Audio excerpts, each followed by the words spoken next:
అందరూ చెప్తున్నారు మా చాలా సిన్సియర్ అదే మాజీ బాగా రివర్స్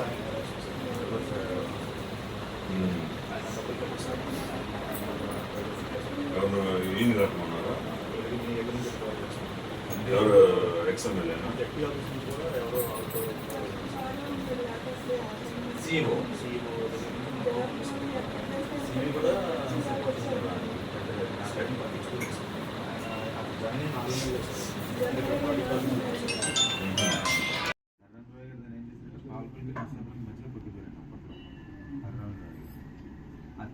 వేస్తారు గుర్తు చేస్తారు అయినా కానీ మాకు ఇక్కడ సమస్య పంట అలా కంటిన్యూ మళ్ళీ మన టైంలో సార్తో నేను లెటర్ రాయించుకుని నితిన్ గడ్కరీ గారికి అది ఇచ్చి అప్రూవ్ చేయించాం ఉంటుంది దృష్టి అప్రూవల్ చేయించాం. ఇష్యూలో టీచింగ్ సమాధానం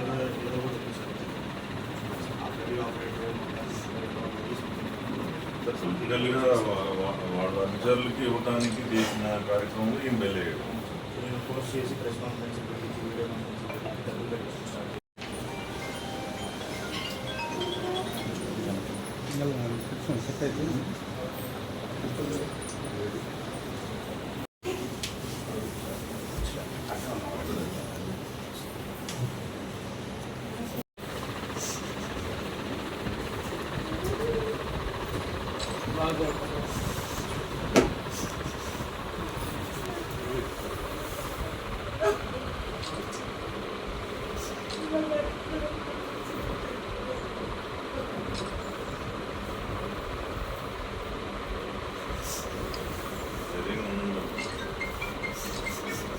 క్షేమంగా వస్తారని అనుకుంటున్నాం. సెలవులు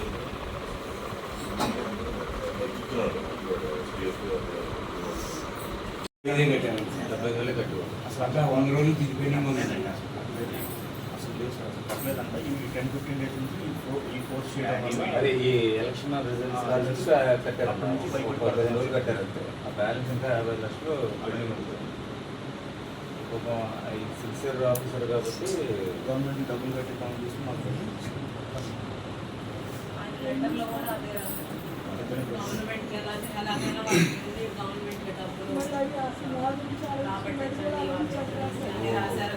లెటర్ పోలీస్ హ్యాండ్ ఓవర్ చేస్తున్నారు.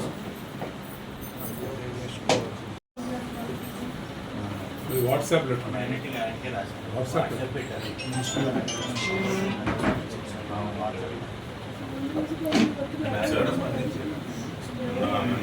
ఇష్యూ అయితే ఆయన దగ్గరికి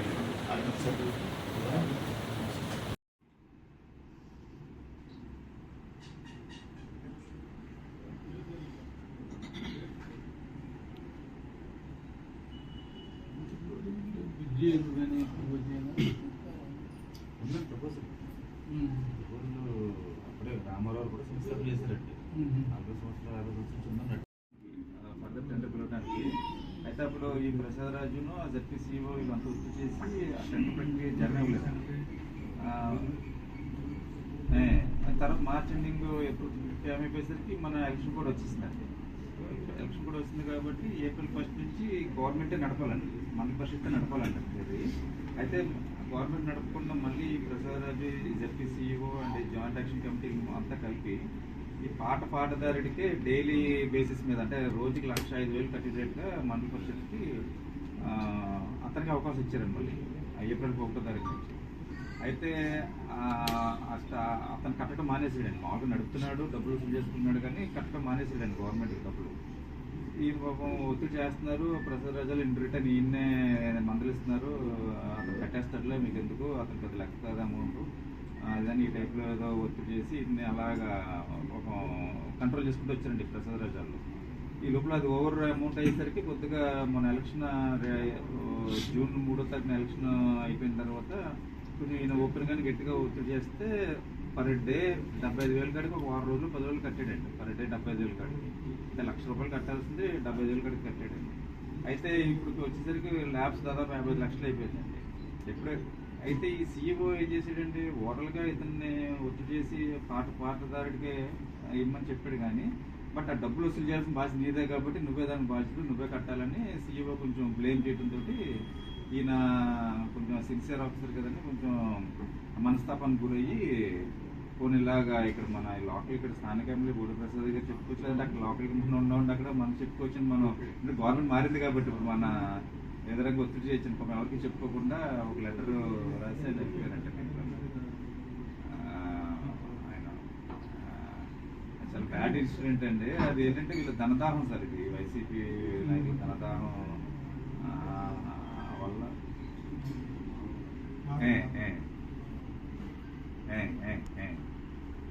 అదే నేను వెంటనే మన ప్రధానికి ఫోన్ చేసి వచ్చిన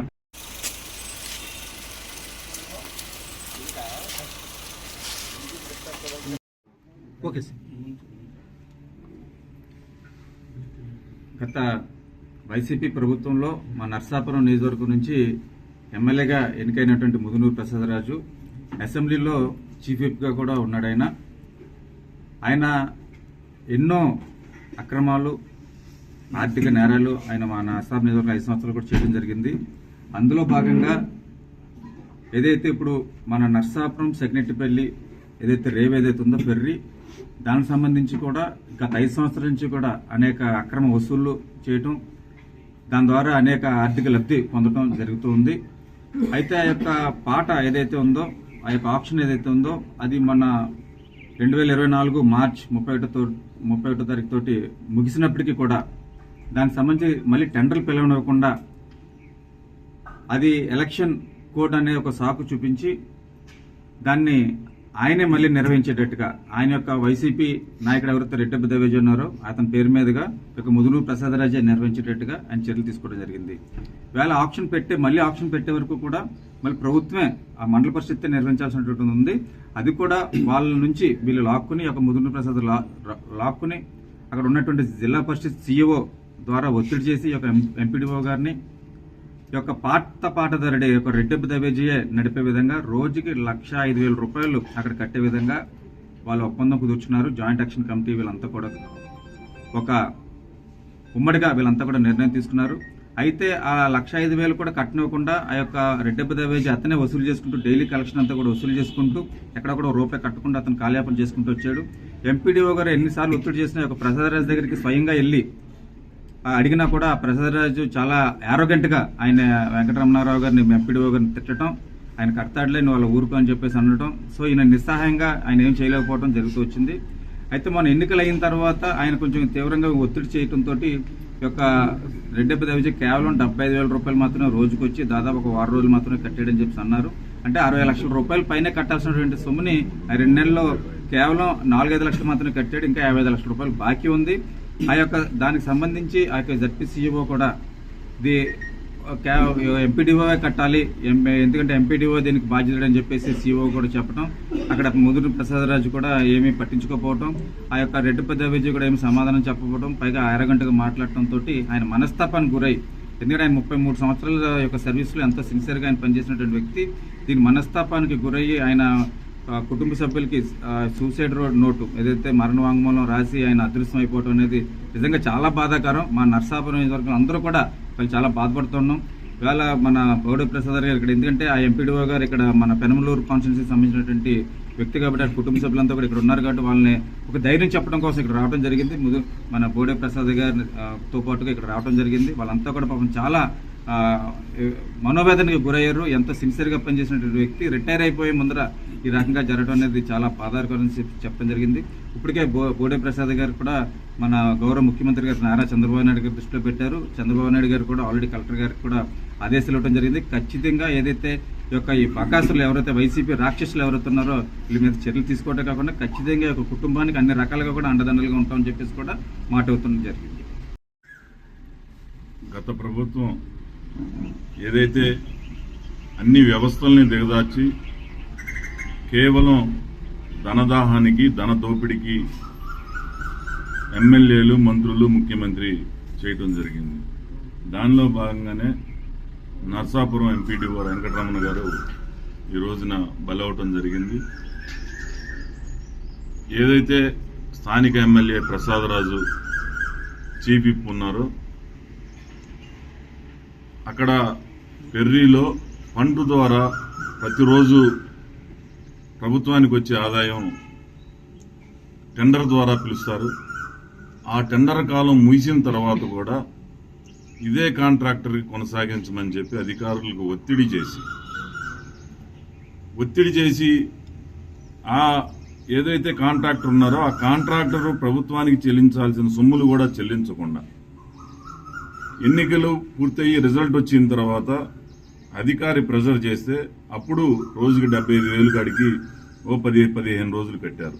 ఏదైతే ఏరియర్స్ ఉన్నాయో సుమారుగా 55 లక్షల రూపాయలు ఆ డబ్బులు చెల్లించకుండా ఈయన పై అధికారుల దృష్టికి తీసుకెళ్తే అది నీదే బాధ్యత, నువ్వే కట్టమని. ఆ రోజు అధికారంలో ఉండగా ఆ కాంట్రాక్టర్ని సపోర్ట్ చేసి అవినీతికి పాల్పడిన శాసనసభ్యుడు మరి అతను బాధ్యత తీసుకోవాల్సింది పోయి ఒక నిజాయితీ గల అధికారి పైన వేసి ఈరోజు తీవ్ర మనస్తాపానికి గురయ్యి మరి సీఈఓకి చెప్పినా సరైన చర్యలు తీసుకోకుండా ఈ రోజున ఈ ఎంపీడీఓ గారు మనోవేదనకు గురై మరి మరణ వాంగ్మూలం రాసి ఆయన మిస్ అవటం జరిగింది. దీని మీద సీఎం గారి దృష్టికి తీసుకెళ్తాం. అలాగే సరైన ఎంక్వైరీ చేసి సిబిసిఐడియా లేకపోతే సిట్టా దీని మీద ఎంక్వైరీ చేసి ఈ అధికారి కుటుంబానికైనా కనీసం న్యాయం చేయగలిగేలాగా మేము దాని మీద తీసుకుంటాం. ఇది కూడా ఒకటి చెప్తా ఉన్నా, గత ప్రభుత్వంలో అవినీతి అధికారులు మరి ప్రజాప్రతినిధులకి అంటకాగి అనేక అవినీతి కార్యక్రమాలకు పాల్పడటం జరిగింది. ఐఏఎస్ ఐపీఎస్ అధికారులు ఎవరైతే ఉన్నారో పోలీసులు కానీ లేకపోతే కలెక్టర్లు కానీ ఐఏఎస్ సిబ్బంది వాళ్ళందరి మీద కూడా చర్యలు తీసుకొని వాళ్లే విఆర్ఎస్ తీసేసుకొని వెళ్ళిపోతా ఉన్నారు. కింద అధికారులు ఎవరైనా తొందరపాటు నిర్ణయాలు తీసుకోకుండా ఇలాంటి విషయాలు ఎక్కడైనా జరిగితే ప్రభుత్వం దృష్టికి తీసుకెళ్తే ముందుగానే ఆ అవినీతికి పాల్పడ్డ ప్రజాప్రతినిధుల మీద కానీ పై అధికారుల మీద కానీ చర్యలు తీసుకుంటాం. ఈరోజు ఈ కుటుంబానికి జరిగిన అన్యాయాన్ని ముఖ్యమంత్రి గారి దృష్టికి తీసుకెళ్లి న్యాయం జరిగే విధంగా చూస్తాం.